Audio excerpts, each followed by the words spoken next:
때는 중국의 춘추전국 시대.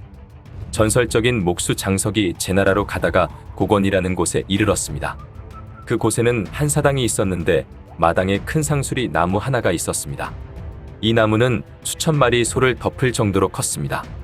양손으로 둘레를 재어보니 100아름이나 되었으며 높이는 산을 내려다볼 정도로 커서 땅으로부터 1000길이나 높은 곳에 가지가 뻗어 있었습니다. 이 나무의 가지만으로도 배를 수십 척이나 만들 정도의 거대한 나무였습니다. 나무를 구경하는 사람들이 몰려 있었으나 장석은 거들떠보지도 않고 가던 길을 재촉했습니다. 그의 한 제자는 이 나무를 한참 동안 살펴본 뒤 황급히 장석에게 달려와 물었습니다. 제가 도끼를 잡아들고 선생님을 따른 일에 이렇게 대단한 제목은 본 적이 없습니다. 그런데도 선생님께서는 이 나무를 본체만 채하며 가던 길을 멈추지 않으니 도대체 그 이유를 알고 싶습니다. 장석이 말합니다. 쓸데없는 소리 하지 말거라. 저 나무는 쓸모없는 잡목일 뿐이다. 배를 만들면 가라앉고 가구를 만들면 곧 썩어버리고 그릇을 만들면 이래 부서질 것이며 문을 만들면 나무 진액이 흘러나올 것이고 기둥을 만들면 좀 있을 것으로 보이는구나. 그러니 이 나무는 제목이 될 수 없다. 아무짝에도 쓸모가 없으니 저렇게 클 수 있었던 것이지. 장석은 집에 돌아와 눈을 붙이자 아까 본 상수리 나무의 신이 꿈에 나타났습니다. 너는 나를 무엇에 비교하려 드는 것이냐? 감히 나를 평가하겠다는 것이냐? 너가 말하는 쓸모있는 나무라는 것과 나를 비교하겠다는 것이냐? 사과나무, 배나무, 귤나무, 유자나무는 열매가 익으면 사람들에게 잡아뜯긴다. 이런 욕을 당하면 큰 가지는 꺾이고 작은 가지는 찢겨진다. 그 열매 맺는 잘난 능력이 제 삶을 괴롭히는 꼴이다. 그 결과 천수를 누리지 못하고 중도에 요절하고 말게 되니 이는 어쩌면 자업자득이라고 볼 수 있다. 이 세상의 모든 사물의 이치는 이와 같지 않은 게 없는 것이다. 나는 아무데도 쓸모없기를 오래도록 바래왔다.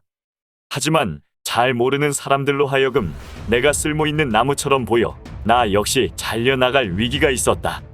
그러나 너와 같이 유명한 목수장이니 나를 쓸모없다고 해주니 이것이야말로 나에겐 큰 쓸모가 되었다. 너와 나는 똑같이 하찮은 사물일 뿐이다. 그런데도 너는 어찌 나를 두고 유용이니 무용이니 하며 멋대로 판단하는 것이냐? 그대는 거의 죽은 사람이나 다름없는 쓸모없는 인간에 지나지 않는다. 그러니 어찌 쓸모없는 나무의 무용지용을 제대로 이해할 수 있겠느냐?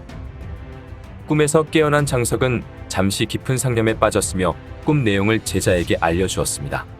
그러자 제자는 장석에게 물었습니다.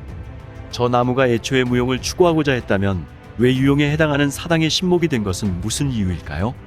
장석이 대답했습니다. 쉿, 아무 말도 하지 말거라. 저 상수리 나무는 다만 몸을 사당에 의탁한 것일 뿐이다. 저 나무는 설령 사당의 신목이 되지 않았을지라도 어찌 잘려나갔을 리가 있겠는가? 저 나무는 유용과 무용에 대한 기본 생각이 속세 사람들과는 다르다. 우리가 세속의 기준으로 모든 것을 평가한다면 진짜 참다운 평가와 멀어질 것이니 이 점을 유념해야 하겠다. 책 장자는 송나라의 철학자 장자가 엮은 우화로 깊은 지혜를 주는 책입니다. 기발한 비유와 직설적인 표현으로 쉬우면서 긴 여운을 남기지요. 상수리 나무 이야기는 장자 내편의 인간세에 나오는 우화로 현대인에게 무용지용이라는 깊은 지혜를 깨닫게 해줍니다. 일자리가 부족한 현대사회에서의 많은 사람들은 극심한 경쟁 속에서 쓸모있는 사람이 되기 위해 애를 씁니다. 누군가 자신의 능력을 알아봐 주길 원하며 자기를 써주기를 바랍니다.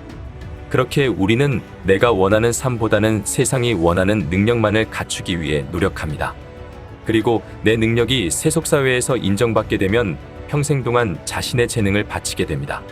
그렇게 가지가 뜯기고 열매를 빼앗기면서 말이죠. 무용지용의 의미를 곱씹어보면서 내 삶이 정말 내가 원하는 삶인지 세속사회에서의 인정을 위해서 사는 삶인지 잠시 생각해보는 것은 어떨까요?